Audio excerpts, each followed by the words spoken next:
Good evening and welcome to Year 9 Parents Information Evening. Thank you for joining us under these unusual circumstances of our virtual Parents Evening. This evening we'll be going through a few different things that do affect Year 9 this academic year. Firstly, safeguarding with Mrs Hoskins, the Duke of Edinburgh with Mrs Goldsborough and the differences and how that will change this year. Preparing for Year 9 exams, which do start at the end of April, as we currently have on our calendar. We will go through some mindfulness, some key dates, and also there will be a modern foreign languages session. Good evening. I am Anne Hoskins, the Deputy Designated Safeguarding Lead at St Paul's and Senior Chaplaincy Assistant.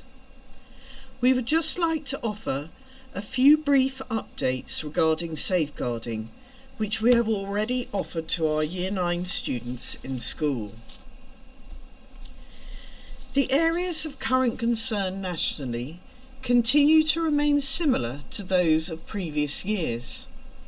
However, it is important that we focus a little on peer abuse. There has been an increase in this area of abuse nationally. It is very important that our young people understand that children can abuse children, and that this form of abuse occurs when there is any kind of physical, sexual, emotional or financial abuse or coercive control exercised between children. It includes bullying, cyberbullying, sexual violence, harassment and sexting. It should be recognised that the behaviour in question is harmful to both the perpetrator, who is also a child, and the victim. It's important too that we create an environment based on equality and informed choice, allowing children and young people to know their rights, what to do if they're unhappy with something, and what it means to give true consent. We should also like to remind our students and parents of the importance of managing their own personal devices and encouraging parents and carers to closely monitor all the various social media platforms that our young people are using. InternetMatters.org offers parents a really useful guide to apps and importantly a minimum age guide to their use, which they may find useful. We would always encourage our students not to take their devices up with them when they go to bed. The temptation to stay up and continue conversations all night is strong. We would also encourage the turning off of routers at night to lessen nighttime use. Finally, it's really important that students begin to think carefully about their online reputation. Everything they have on their devices, whether deleted or otherwise, remains there forever. It becomes their digital footprint, and unless this is protected, could have implications for future careers, etc. It's also important that our students understand that there are unpleasant people out there who are very skilled at grooming children and getting hold of personal information about them, including their financial detail. They know how to manipulate children into handing over account details and then blackmailing them to carry out illegal acts for them. Thank you so much for listening, and please do get in contact if you have any concerns about what you've heard. Encourage your child to share what they are doing on their devices and to let you know when something is not right. Good evening. My name's Mrs Goldsborough and I'm the Head of Outdoor Education here at St Paul's. We're incredibly proud to be able to offer the Duke of Edinburgh scheme from Year 9 onwards to any student who wants to take part. I'm going to talk to you a little bit about what exactly is involved in the Duke of Edinburgh before explaining how students can get involved this year and also how it might look a little bit different to what we would normally run. The Duke of Edinburgh scheme is an internationally recognised award scheme which rewards students for taking part in a variety of activities. It's made up of 4 sections at the bronze level, which is what we offer in Year 9. Students need to do some volunteering, they need to do some physical activity, they need to learn a new skill or develop an existing skill, and then they need to take part in some form of expedition. You have to commit to doing each activity for about an hour a week over a set time frame. So for some sections this is 3 months, for others this is 6 months. When we send out the letters about the scheme, you will be provided with a link to the website with all the details of the timeframes, etc. on there. But to run through each section in detail a little bit more, the volunteering is all about giving of yourself to other people. We're really good at that at St Paul's already. It's something that we build into every day, and students will be doing this without even thinking. We have people who give of their time as altar servers at church, some people who play in music groups or who sing in choirs with their worship groups. We have people who tutor others. We have people who go to primary schools and hear people read. You might be a guide who volunteers at a Brownie unit or a scout who volunteers at a Beaver unit. All of those things count towards your D.A.V. volunteering. We had students during the lockdowns recently who went shopping for elderly relatives who were shielding, or who taught younger cousins over Zoom. They taught them PE lessons, they taught them languages, all those sorts of things. Volunteering, as I said earlier, is just about you giving something of yourself to others for free. And it really, really can be anything, as I've illustrated in those examples. Next is the physical section. This needs to be something that raises your heart rate. It doesn't have to be a team sport. That's a common misconception. You don't have to be the greatest footballer to get your physical section in D.A.V. We have people who do yoga. We have people who go running. The Joe Wicks PE sessions, which he's been running during the lockdowns and he's just started up again, are a brilliant way of fulfilling your physical section whilst you're at home. You simply have to spend an hour a week doing some form of physical activity. We've got students who ride, who swim. All of these things are fine. You just have to find something that you can commit to again for an hour a week and get someone to sign you off who's seen that you are committing to it and taking part in it every week, who's not a family member. You're learning a new skill is the one which is actually the easiest section to fulfill, but is the most daunting for students. It's also one of the most beneficial aspects of the D.A.V. scheme. You might learn to cook. We've had students in the past who've committed to making dinner once a week and who've learned all kinds of new recipes and new skills, which stand them in great stead when they leave home, when they go to university, when they get their first home of their own. You might learn how to knit or to sew or crochet. All of those are great skills for life and that you can take with you. Again, your skill section is an hour a week of developing or learning that skill. If you play a musical instrument or you've always wanted to play a musical instrument, now's the time to develop it, to take that up, to have a go. You might also, we've had students in the past who've started to paint an army for Warhammer and go and play. If you contact your local games workshop, they have a particular scheme that's accredited by Duke of Edinburgh where you can go along and take part in that and they will sign it off for you. And the possibilities of the skill section are endless. Whatever you are interested in, you can have a go at for your skill section as long as you can evidence the work that you've done on it each week for about 3 months. The final section, the fourth one, is our expedition section. Ordinarily, we would take you on a 2-day, 1-night camping and hiking expedition somewhere in the local area. We've sometimes been up to Cosgrove, we've been down to Woburn, we've been to the Dunstable Downs. We're really, really hoping that we can all run one of those this summer. However, given the current global climate, we know it might not be possible. So what D.A.V. have come up with is something called a restricted spaces expedition. It's not a lesser expedition in any way, it's just different. And what it means is that we can run an expedition at school and you will do the same kind of physical activity that you would if you went out hiking, but in a different way. So it might be that you commit to running a certain distance. It might be you commit to walking a certain distance around school. You might use the rowing machines and say, right, I'm going to row the length of the Oxford-Cambridge boat race, which takes place on the Thames every year.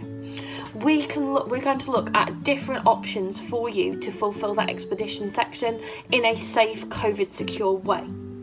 In the event that an expedition can't go ahead, or a student can't take part in it for a variety of reasons, what the DofE have said this year is that you will also achieve a certificate of achievement in recognition of your hard work.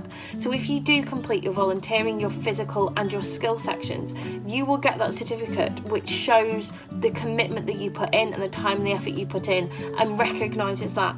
Just because you can't do an expedition, or it might look a bit different this year, doesn't change the value of your DofE award.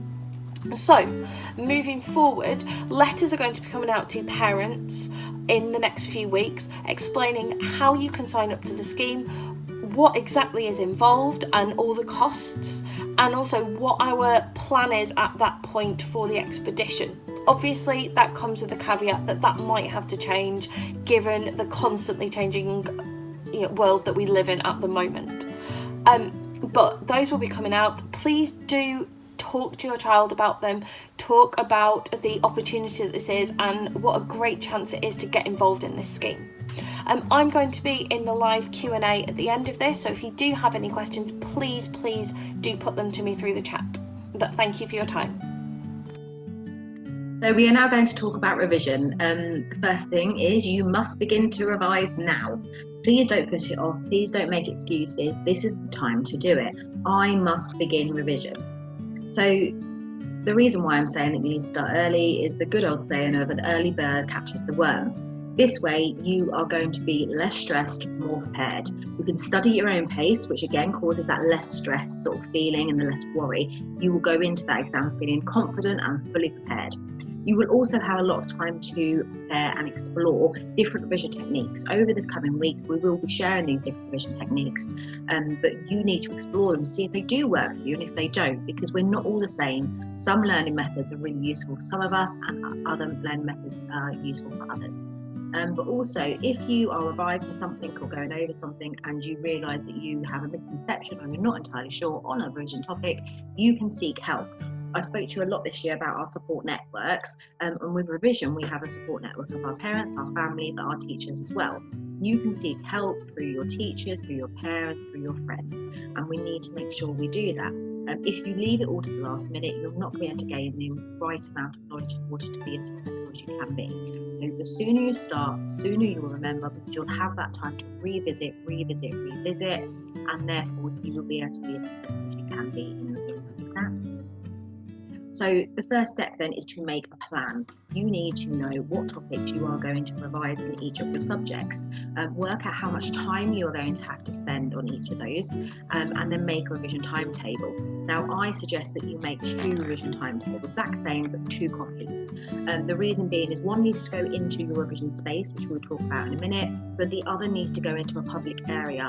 I always say the fridge, because then parents can easily see it and access it. This will limit stress and worry. Number 1, you Year 9 are going to set your own revision timetable. And within that, you need to plan in your revision and what subjects you're going to do and how you're going to, and what you're going to do and when you're going to do it.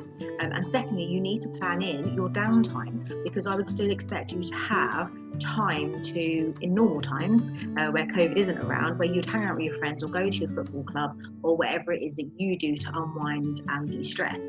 That does need to be planned into this, and I would still suggest that that's even more important now that we are currently in housebound and lockdown. So be realistic with this. You are not going to work every Saturday and Sunday from 6 a.m. to midnight, but also you need to be realistic with how long things are going to take. So you might do a revision timetable today. You can trial it over the coming weeks, and if it isn't working for you, that is fine to then redo your timetable. How long each topics are going to take, or what is the best time frame for you. Most of us don't like to sit and study for more than about 30 minutes at a time. So that's usually a good sort of idea to do. We will be sharing different revision timetable formats in the coming weeks also. But also we need this to be this is a marathon, this is not a race. We are not doing a sprint, okay? We are going for the long term, because yes, we have a short-term goal of the end of April, start of our Year 9 exams. However, we are also preparing ourselves for the future. We have our Year 9 exams in April, May, we have our Year 10 exams, we have our Year 11 PPEs, and then we have our Year 11 GCSEs. Then after that, we've got our A-levels, and then moving on to university. So this is your marathon. You are getting into good habits right now, and these habits are what are going to move forward and put you in good stead for year 10, year 11 and beyond. Creating a study space. Now, this can be difficult for some of us that do share rooms with siblings. So what I suggest is that firstly, you get a good working space, and I'll go through that in a second. But secondly, you need to come up with some revision rules or homework rules. And these rules need to be not just your rules, year 9, but compromised with your family. So if you do share a room with your sibling, then sit down with your parents and your sibling, and you have to discuss these rules. Whether it be that if you've got earbuds or earplugs, in your ears, it means you are revising and you cannot be interrupted. Do you need to hang a do not disturb sign on your door? Whatever it may be. But you need to negotiate those rules so that everyone can live with it, but you can also be the most productive person that you can be when it comes to revision. And then we've got some hints here for an ideal revision area. So really what you need is mobile phones need to be off, and I would suggest that in a separate room. If I'm doing any of my work and my phone's next to me, the moment it attracts my attention by lighting up or pinging or whatever it may be, I know that I can pick it up and I can waste a good 20 minutes sitting doing absolutely nothing on my phone. So I have to make sure it's switched off and in another room, so that I don't out of habit grab it. I would suggest the same with you, year 9, that your phones are switched off in a different room while you are revising. And parents, you can support with that, because you'll be able to see according to that timetable that they should be revising right now. Where's the phone? You can leave that with me. And that's just help, because it is hard to stay motivated, and you guys have been put in good stead because you have had to learn how to be motivated during lockdown 1, lockdown 2 and now lockdown 3. Previous year groups wouldn't have had that. So we've already learned how motivating ourselves is difficult at home. This is going to be the same sort of thing. So if we can get help from our parents, that's the best way forward. I don't actually agree with having music on in the background. When you go to that year 9 exam hall, your year 9 exams will be in the sports hall. You won't have music. There will not be a calm atmosphere. It will be silent. You will be able to hear the teachers walking up and down the aisles. You will be able to hear other people coughing or sneezing or whatever it may be. So you need to get used to that uncomfortableness of the exam hall. So I don't agree with having calm music. And linked with that, I don't agree with doing your revision on your bed, because you are going to be comfortable, relaxed. That is not what a year 9 or any exams are. When you are in the exam hall, you are not comfortable. You are sitting in a rather uncomfortable chair. You are sitting with bright, harsh lights, with different things that could distract you around you, and you need to start training yourself up for that now. If you sit comfortably in your bed, and then in 3 months, 4 months, you then suddenly are put into the harshness of that cold, sterile atmosphere that isn't very comfortable, you are not going to be prepared for that. So that's something to start with now. So make sure you're sitting at a table in an upright chair. It's quiet, no music, no phone, and you have good lighting, and make sure it's a comfortable temperature, so not too hot, not too cold, and free from interruptions. And that will link in with those rules you put in place with your family, and if that is a do not disturb sign on the door, then that is a do not disturb sign on the door. I also definitely recommend regular breaks. So I've already said about within your timetable, you should still factor in time where you're sociable or you go to your clubs or whatever you do to de-stress. But it's also important while taking these revision timetables that you factor in those breaks. Like I said, we can only really focus really well for about 30 minutes for our brains to take in that information. So at the end of that 30 minutes, are you going to go and get yourself a drink? Are you going to have a toilet break? It's only a short one. I don't mean sort of 10-15 minutes, I mean a 5-minute break. Do you go and speak to your parents and tell them, oh, I've just done this and this is what I now remember, and actually I'm really proud of myself for this? That can be the break. Breaks can also be check-ins, so that's what I call them, check-ins, is when you discuss it. Do you phone your friend up and you say, look, this is what we've done. We have a 2-minute chat, we get off the phone, we move on to the next thing. And also within those breaks, you need to get outside, especially right now where we're in lockdown. Exercise is extremely important. Can you go for a walk around the block? You need to be doing this. It's really important to get that fresh air, that exercise, because it's part of our well-being. And talking of well-being, we need to eat healthily. You need to eat your brain food, so oily fish, eggs, dark green leafy vegetables, fruit, and all the good stuff. The amount of year 11s I have spoken to over my years of teaching, where as the exams approach and they feel the pressure on them and they're putting more time into revision and things like that, that their eating becomes really not important to them. And so I put that picture on the right there of the chocolate bars, because people will be eating rubbish like M&M to breakfast or Red Bull. These things aren't going to help you. You need to be eating healthily, because it is brain food for a reason. So make sure that you aren't just eating lots of rubbish. And staying hydrated is really important. Your attention and concentration could be up by 170% better just by making sure you are drinking your water. Not Red Bull, not tea, coffee, Coke, anything caffeine, water.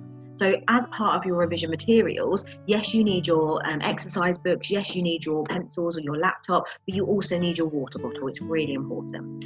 And treats do make a fantastic reward, and we always love that end reward. I do think it's a bit excessive, my picture. I don't expect you to get a chocolate bar every couple of pages. However, your treat doesn't have to be chocolate based. It could be when you get to the end of that topic that you get to listen to 2 songs of your favourite band. It could be that you have that phone call with a friend. It could be that you go out for that walk. Think about what treats you can put in place to break up your revision timetable and also give you that reward to keep you motivated and spur you on. And then we need to use the methods that are best for you. This is a good time to start trying different methods of revision, so you don't, because you don't know at the moment what works for you or what doesn't work for you. And we, again, like I said, we're going for that marathon. We're not just thinking of the Year 9 exams. We need to think about Year 10, Year 11, and beyond. So each week we're going to be sharing different revision techniques with you, and you need to try them out there and then, because sitting and reading a book online, a revision book, a textbook, anything like that is not good enough. So where we're going to put this in place and you're going to spend the time during revision, make sure it is the most efficient, effective revision we can do. So like I said, reading is not the best way to revise. So just reading your exercise book or your revision guide is the least effective way. You need to make sure that when we're spending the time, we do that the best. So the best way to start with this is to summarise your notes. I know in lesson you can write pages and pages and pages and fill up a whole exercise book over the course of Year 9, if not more than an exercise book. That isn't going to be efficient because you have about 10 different subjects. So what your first thing to do is, once you've figured out what your topic headlines are, you then need to go through and try and minimise your notes to say 2 A4 pages. Then the next week you will revisit that and you will try to, for one topic, instead of being at 2 A4 pages, you're going to try and reduce that down to key headings and key words and key bullet points down to 1 page of notes for that specific topic. Then the week after that, you're going to go back, you're going to revisit that A4 page and you're going to try and shorten that down, summarise those notes even further, so you can end up literally with 3 or 4 topics across 2 pages. Summarising your notes on the topic from various resources that you have collected, but then not overwhelming yourself with pages and pages of work, is really good, because what you should be able to do is look at those key headings, look at those keywords and be able to explain to somebody else what it means. To me, it wouldn't make sense to me because I haven't made those notes. They're very personal to you. So you are going to be able to talk confidently about what you have done. So a few little revision tips and tricks that I know have worked really well for my past year groups. I'll just go through those now. So first of all, it's recording it. The amount of times I see Year 9s with music headphones in. So instead of having music, why can't you have your revision notes playing? So record yourself on your phone or tablet, reading out your summarised notes in your own words. Don't just read out a textbook, it's not as exciting. These can be then listened to over and over and over again. So you listen to a song, you listen to your notes on one specific topic, then you can listen to another song while you're walking to school or you're on the school bus. Then you're then using your time efficiently rather than just sitting there not doing much but staring out of a window if you're on the school bus. Also, while you're doing this, you can do this by singing along to your favourite song, but singing along about your history topic to your favourite song. This is something that I did for my German speaking exam. I did it to an M&M song, and actually it works really well because you remember the song really well because of the tune, and then you remember more information. It's memorised better. Back to front, write down the answers, and then write down the questions you think the teacher might ask from those answers. It's a bit of problem solving, it's that higher order thinking that we talk about, and it is really useful. And you can work with somebody else, one of your friends that's doing the same sort of revision topic as you are, to help each other do that, because it's quite interesting the questions that one person would come out with and the questions that another person would come out with from the same set of answers. Teach it.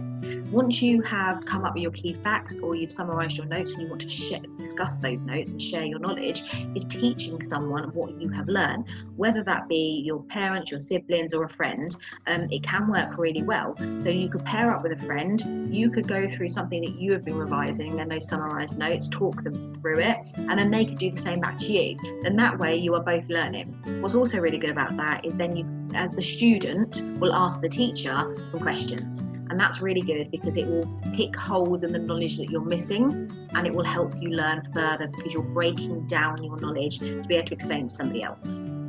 Flashcards. Write the keyword or question on one side of the card and then the explanation on the other side. You can then test your memory because it's very easy to pretend that you know, but if you have the card up in front of you and you don't know the answer, you can then colour code it that that's a red and you need to work on it. But you can also get someone to test your memory. So do it like a quiz game that you might do over Christmas. So it's something that you can then work with somebody else to do as well. A couple more different revision tips and tricks is hide and seek. So read through your summarised notes, put them away in a separate room so you're not going to cheat, and then write down as much as you can remember. Then go back to your notes, now that they're not hiding anymore, and then you go through and you colour code what you remember. So maybe you could highlight green for whatever you do remember, and then whatever you didn't remember remains blank. The next week when you revisit that topic, you do the same again. Read through your notes, put them into another room away so you can't cheat, write everything down, come back. And then what will happen is you'll start seeing what you are remembering and what you are learning, and it will motivate you because you're seeing the small steps in the right direction. Sketch it. Sketch it is my favourite one because obviously being an art teacher, it's something that works well with the way I learn. So what I've always done is I would summarise my notes, but part of my summarising is I would put little pictures next to it because I would always sit in the exam hall and remember the pictures more than I would the words.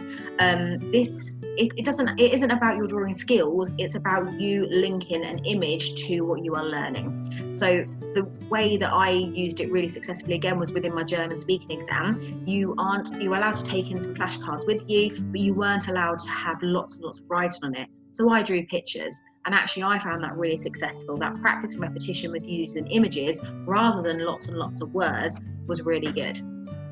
Read aloud and act. So I've told you already that reading isn't the most successful way to revise, but if you are reading aloud and then acting it out a bit like a drama lesson, it will help you to remember because the action is a bit like the drawing. You will remember things differently.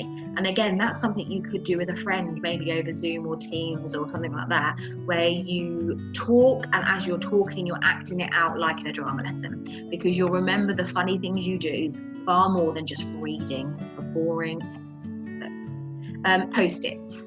So you use a pack of Post-its, you write your key facts, your keywords and definitions, and then you put them in places that you regularly visit around the house. Now for me that would be, say, the bathroom mirror, it could be on the back door of where you go to the toilet, as silly as that sounds, because they're the places you go to all the time. If you have a favourite drawer where your cereal is every morning, cupboard, and your parents don't mind you sticking those Post-its on the cupboard where the cereal is, then do it. Because then every day as you're pouring your cereal or as you're putting your makeup on or brushing your teeth, you can then see and revisit that knowledge repeatedly. Then later on, you go back and you test yourself. You ask people to, like a parent, to ask you the question. You can do the answer. If you could do the answer, then that Post-it note can go away and you can revisit at a later date and replace that Post-it note on that cupboard or at that door with another keyword or topic.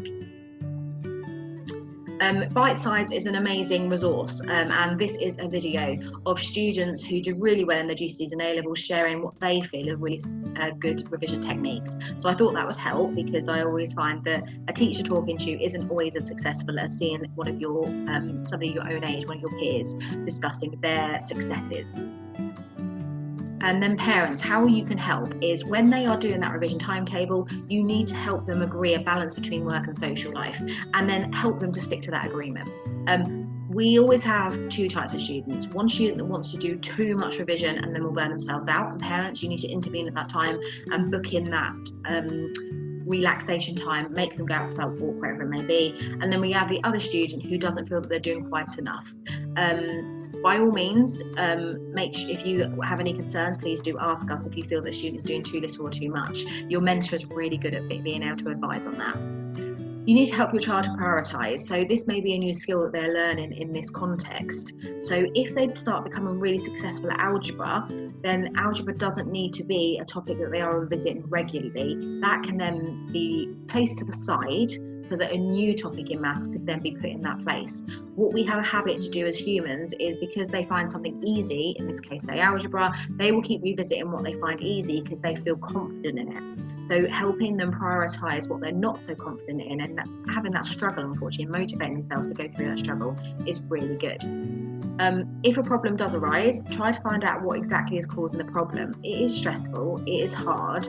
So having that communication and talking through things is really beneficial. And then we can work together as a school and home to support the Year 9 student. And then lastly, keep asking your child how things are going. Conversation is extremely important, and actually research has shown that a 15-minute conversation a week about film, social media or revision has been found to be correlated with engagement with literacy. So that's really interesting and really important. But keeping at Year 9s, always students generally do feel that the students don't really know, their parents don't really know what they're talking about. You know, we're old, teachers are the same, we're old, we don't understand, we're not teenagers. However, what all students need to realise is that parents and teachers have knowledge and experience. We failed in certain areas, we succeeded in other areas, and actually having that conversation of, I learnt this today, I struggled with this, can be really beneficial with help boosting our morale and giving guidance. And so it's really good to have that open conversation with our parents. It's Learning is what we would suggest is the first port of call for revision materials. Bite size is also really good, but on It's Learning, what you will find is teachers will have put on their specific revision resources and guided you to websites that are good. I've said bite size, but I know, for example, maths, you use Corbett Maths, which is a fantastic resource where there's videos on there which you can pause and rewind to show you how to do different steps and different techniques. And then moving forward, like I said before, we have two different groups. We have the group of students that will always do far too much, and we need to pull them and rein them back because they need that downtime. We don't want them to burn out. Then we have the other student that doesn't do enough.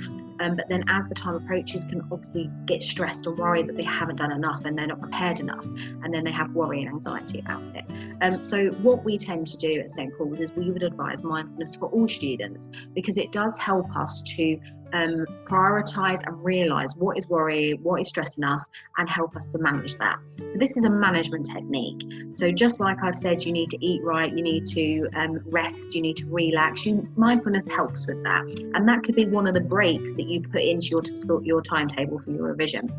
We would recommend Jason Stevenson and his guided meditation on YouTube. I'll put the link there for you, because Letting Go, a guided meditation, the Magic Book, spoken word guided visualization is all really, really good. And then I will be putting online mindfulness resources onto It's Learning regularly. But it's not for everyone, mindfulness, but I would suggest that you have a go because it is really beneficial. And then important dates moving forward for Year 9, not as many as we normally would with the current lockdown situation, so these may change. But in March, we were planning to have our days of recollections in our form groups. We will keep you noted on dates and if these do take place. We have also got in the diary May and June for careers workouts with Mr. Jones, and these are different sessions and workshops for our Year 9 pupils moving forward into Year 10, because the usual plan is in January next year in 2022, when this year group are Year 10, they would go out to do work experience, so we're starting to pair them with those skills now. The 26th of April is when our Year 9 pre-public examinations begin. Just want to clarify, these are not mock exams, they are exams. You don't get another try at these, this is the big one. So we do want to make sure you're prepared for them. And then our next Parents Information Evening is on the 8th of June. And again, we will send out more information then, but that will be based around the work experience process and how we go about that. And also if you are going to plan your own work experience placement. Good evening, I'm Julia Wilson and I'm the Head of Languages. As you can imagine, in our subject, memory plays quite an important role. And so we have a range of activities that we like to think are quite fun, but which we do also know are very, very effective. And we're going to share a few of those with you today. So to start off with, in just a minute, you're going to flick onto the next slide and you're going to read a series of questions and facts from lots of different subjects. As you're reading them, I want you to think about them. And at the end, we're going to ask you to see how many you can remember off the top of your head. Once we've done that, we're going to share a few techniques with you and we're going to see how effectively you can remember them at the end of this short session.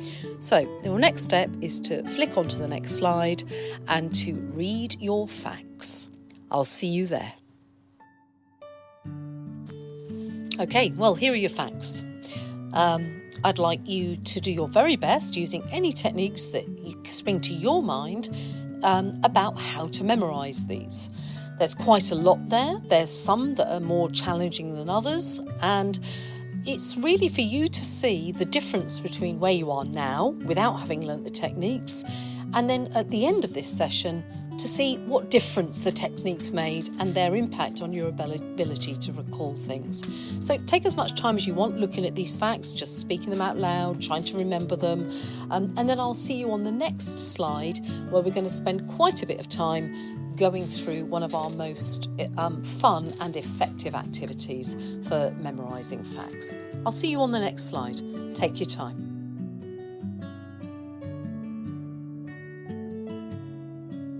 Welcome to one of our all-time favourite activities for getting facts into our memories. I have to say it's probably one of the children's favourites as well. We purchased this set of classroom buzzers from Amazon. I think they're called Farmyard buzzers, and they cost us about £14, so if you were minded to, they're not too expensive. The atmosphere in the classroom when we're playing this is really electric. The children love it. There's a huge sense of competition, and I'm going to play the buzzers for you now, and you can imagine this multiplied by a class full of 30 children. It really is quite an atmosphere. So see if you can identify which animals we have here. Yep, that's a farmyard dog. Here's another famous farmyard animal. That wakes you up in the morning. And here's old favourite. And it just wouldn't be the same without this animal. So yes, you can imagine if everybody's buzzing their buzzers, you can imagine there's quite an atmosphere.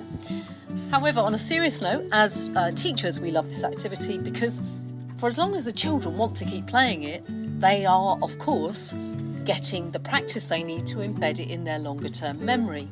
And we're going to have a go at doing that now, albeit remotely. It's probably not going to be quite as electric as it would be if we were all crammed together in the Mooring Grant room, but hopefully you can get a sense of fun. I recommend that you smack the table, and that might set off one of your buzzers if you have one. Smack the table when you think you know the answer. See how quickly you can answer. So I'm going to start off by asking you a question, and then you're going to see how quickly you can answer. If you need to have a quick check on the previous slide before we start, you can pause this now and have a quick look and then come back to this slide. So, starting now with English. Could you give me a useful quotation about power? Go for it. With a little bit of luck, you may have remembered the answer, which is this famous quotation, "Look on my works, ye mighty, and despair." Now we're going to move on to a question about French, which is my subject. And I'm just, normally I'd be prancing around putting on a very French sort of sophisticated look. So if you can just picture that, we're going to try and get a bit of practice in, first of all, and then you're going to see how quickly you can answer my question later on in this session. Now, looking at the answer to the question, it is la. Could you repeat that, please? La. And now here's the French word for music, musique, la musique. Say la musique. And then we're going to say me, la musique me. And finally, play. Can you picture some little children playing with their toys? or riding their bikes. So, la musique. Do a very sophisticated action with your hand there. La musique me plaît. Repeat after me. La musique me plaît. Well done. So going with the theme of repetition, could you say that 3 more times, please? La musique me plaît. Off you go.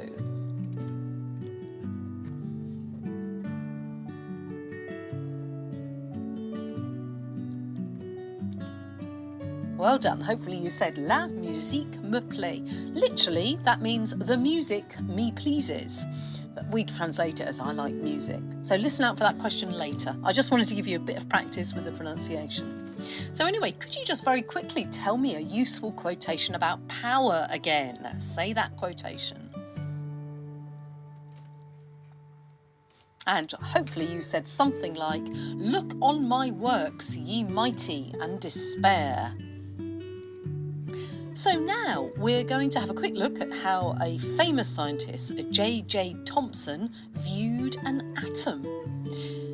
Now, the name for this is called the plum pudding model, which is quite a nice picture. So could you picture a plum pudding, please? So a nice Christmas pudding should be fairly fresh in our memories from Christmas. And could you picture all the little raisins in it? And apparently that's something to do with atoms. Yeah, you've learnt something, or maybe some of us have. I know I have. So how did J.J. Thomson view an atom? The answer is the plum pudding mode. By the way, what's a useful quotation about power? Could you answer, please? And now, just in case you were looking, you may want to look away and repeat after me. And do it with proper drama here. Helps your brain to remember it. Look on my works, ye mighty. Do a good fist action when you do that. Look on my works. Here comes your fist. Ye mighty. And despair. Could you draw some little tears falling down your cheeks? So look on my works. So put 2 fingers up to your eyes, like circles. Look on my works. Now your fist, ye mighty. And finally your little tears and despair. By the way, how did J.J. Thomson view an atom? What piece of food was it that he referred to? Did you remember the plum pudding model? Let's see. Now, how do you say I like music if you want to sound elegant in French? Can you do la, please? And can you do it as if you've got a handbag in your hand? It's feminine, you see, in French music. Sorry, fathers and brothers and other men who are contributing to this or practicing with us, but I want you to do a girly action, please. La musique me plaît. Remember, we're picturing there the play, the little children playing. Okay, by the way, how did J.J. Thomson view an atom? Yes, it was the plum pudding model. Now, let's go on to a bit of RE. What is the Christian aim of punishment? Is it retribution? Is it just enjoying being mean to people? No, it is not. It is reform. We want that person to be a reformed character.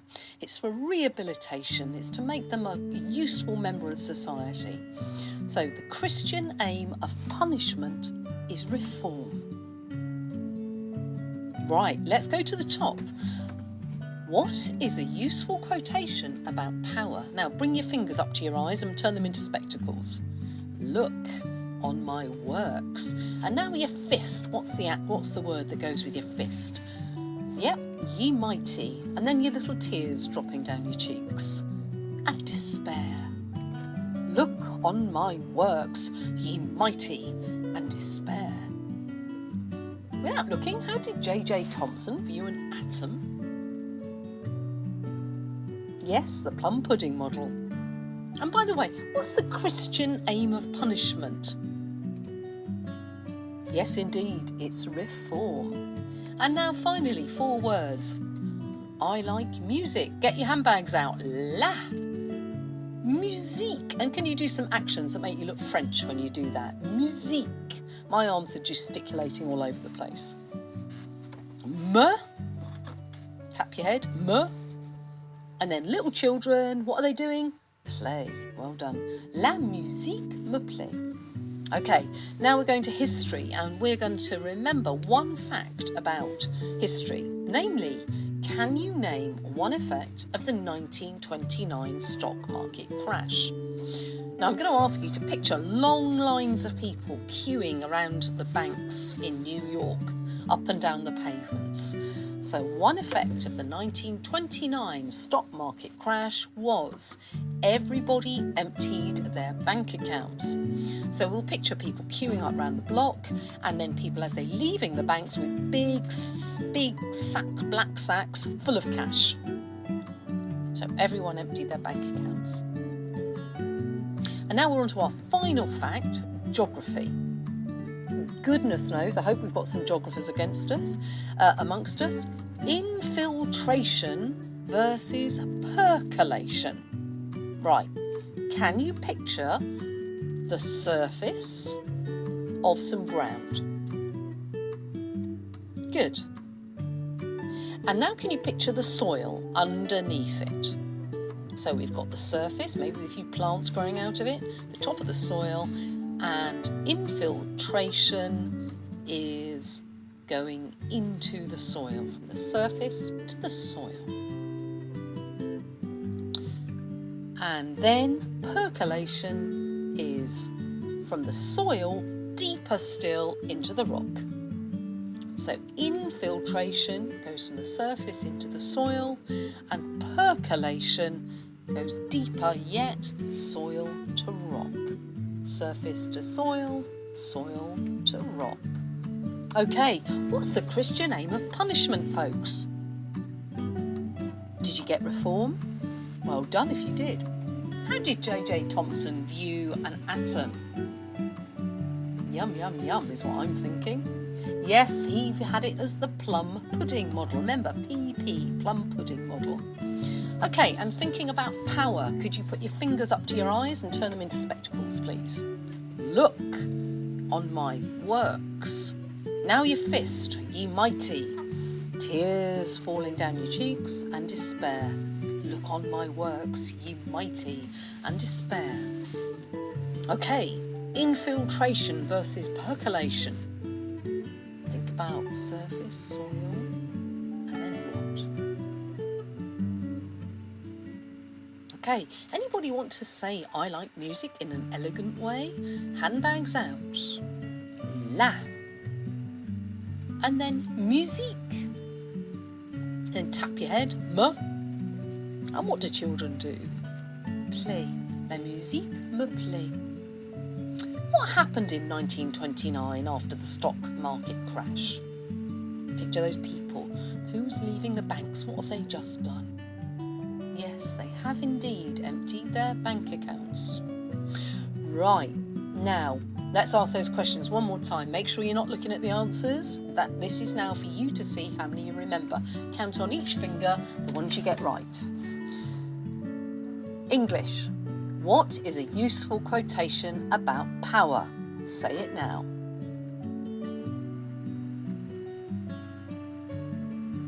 If you said this, give yourself 1 mark. Look on my works, ye mighty, and despair. Question number 2, science. How did J.J. Thomson view an atom? Yum, yum. If you said the plum pudding model, then give yourself 1 mark, please. Now on to religious education. What's the Christian aim of punishment? Did you say reform? Give yourself a mark. 1929 stock market crash. What was one effect of it? Did you say everyone emptied their bank accounts? Brilliant. Give yourself a mark. Here comes a technical one, folks. Geography. What is infiltration? And what is percolation? Give yourself a mark if you said that infiltration was surface to soil, and give yourself another mark if you said percolation was soil to rock. And finally, French. The elegant way of saying I like music. You have 4 words, starting with your handbag and ending with little children. Off you go.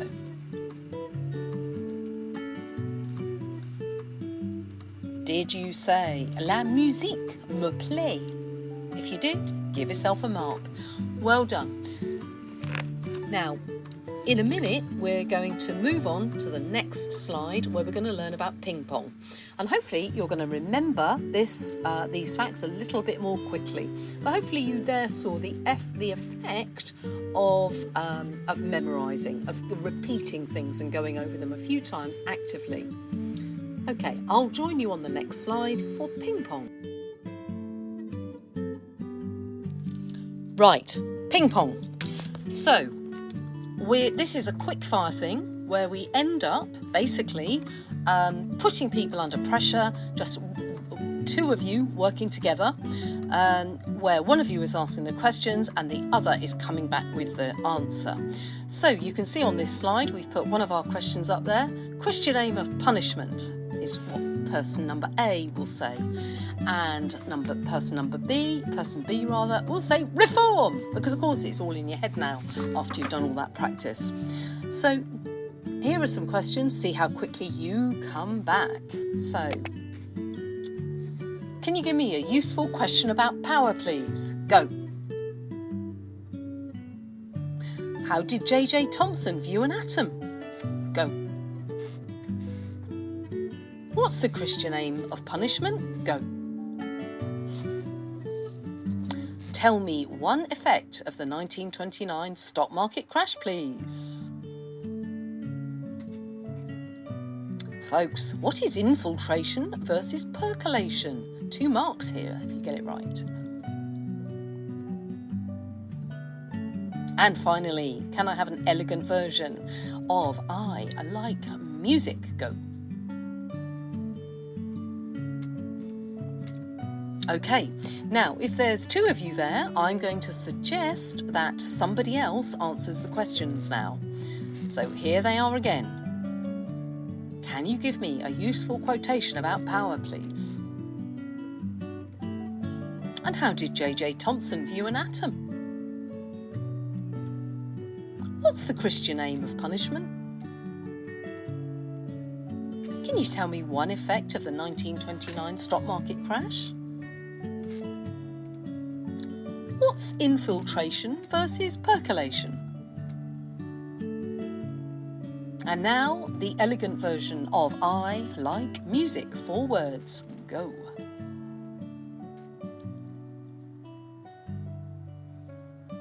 Well done, folks. See you on the next slide. So this slide provides you with an opportunity to have another bit of a practice with the 2 of you, or maybe 2 others if we have a whole family here. So folks, can you have a quick practice, and I'll see you on the next slide with the title La musique me plaît.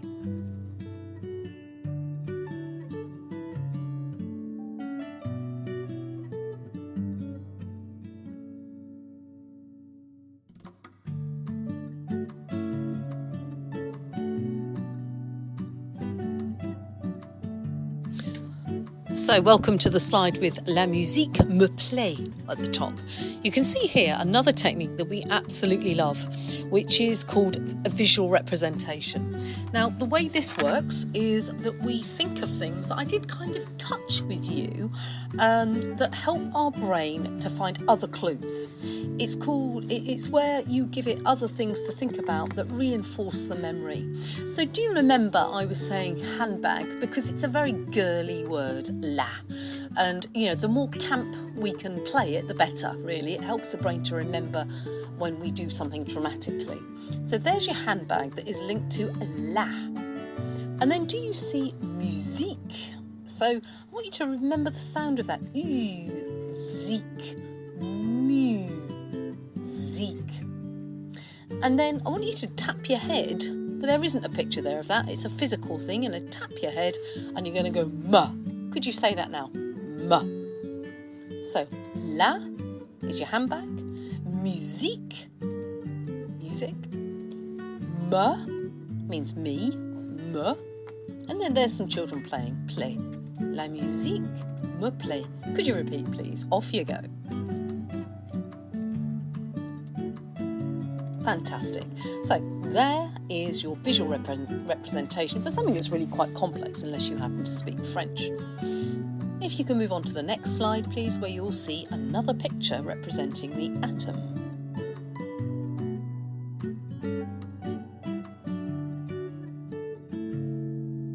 Okay, well, if you're getting brain fade and everything's getting a bit stressful, you'll be delighted to know we are very nearly at the end of our memorising technique. So just one more visual representation to show you how this works. So, how J.J. Thomson saw atoms, and I always go yum yum because it somehow triggers another sense, namely my sense of taste, as I picture myself eating the plum pudding. So, how J.J. Thomson saw atoms. And can you see there we have the plum pudding, the Christmas pudding, that's studded all the way through with little raisins, and those raisins are representing, in J.J. Thomson's mind, electrons, which are a part of an atom. So can we picture that? Look at those raisins and go raisins, electrons, raisins, electrons. So we've got the big concept, the plum pudding, and yum yum, raisins and electrons. Okay, everyone, look away from the screen and could you tell me what the raisins represent in an atom according to J.J. Thomson? If you said electrons, well done, you got it right. And I'll see you on the next slide. Okay, welcome to the Teacher's Pet Competition. If you were in the same room as us, you would have on your table a postcard that you could have handed in. Sadly, we're going to have to just pretend. I'm going to ask you, if you can, to go and get yourself something to write with and something to write on. And when you've done that, I'd like you, without looking at anything, to write down everything you can remember. What were the questions? What were the answers? Write them all down and give yourself, when you've done all of that, see how many facts you could remember.